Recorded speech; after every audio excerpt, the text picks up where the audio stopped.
Bonjour à tous et bienvenue sur ma chaîne Bételgeuse et Rigel. Cette vidéo est un approfondissement spécial dédié à mes abonnés Pazuzu, Satya Mira, Esa et Lily Marsh. Je voulais partager avec vous des informations complémentaires sur Marduk.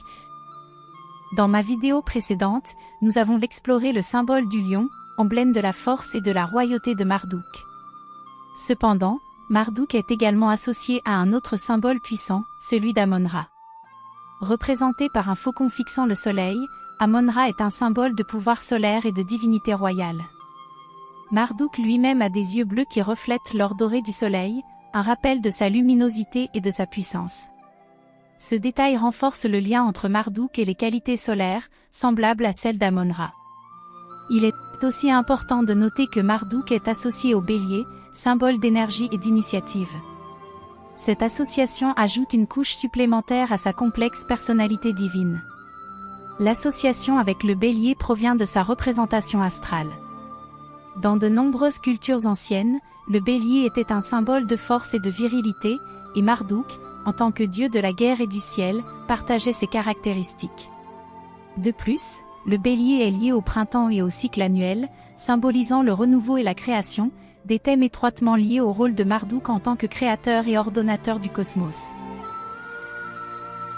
Marduk n'est pas seulement une divinité mésopotamienne, il est aussi connu sous différents noms, Mura, Balder, Ré, Lug, Lugo et Lug, dans diverses cultures. Ces noms représentent diverses manifestations de la même énergie divine, montrant comment Marduk a influencé différentes mythologies à travers les siècles. Maintenant, pour approfondir notre voyage, je souhaite explorer la différence entre monothéisme et polythéisme. Le monothéisme est la croyance en un seul Dieu omnipotent, omniscient et omniprésent. Des exemples de religions monothéistes incluent le christianisme, l'islam et le judaïsme. Ces religions voient leur Dieu comme la seule source de création et d'autorité morale. Le monothéisme tend à souligner l'unité mettant souvent en avant le collectif et la communauté sous un seul Dieu. Le polythéisme, en revanche, est la croyance en de nombreux dieux, chacun ayant différentes caractéristiques, pouvoirs et responsabilités. Les religions polythéistes, comme l'ancienne mythologie grecque, romaine, égyptienne et mésopotamienne, attribuent divers aspects de la vie et de la nature à différentes divinités.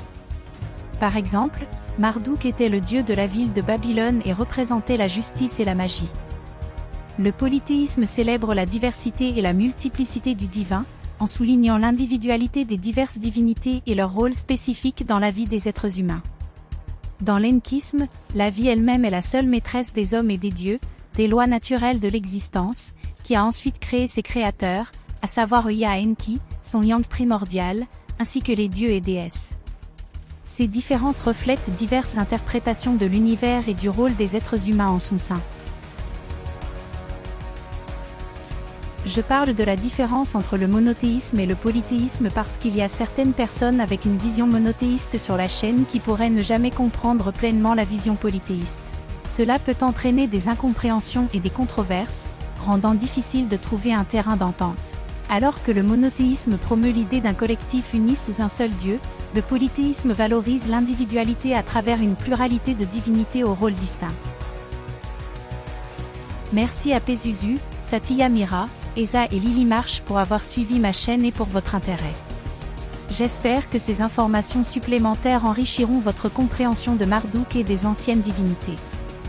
Continuez à me suivre pour d'autres explorations des anciennes mythologies et de leurs histoires fascinantes.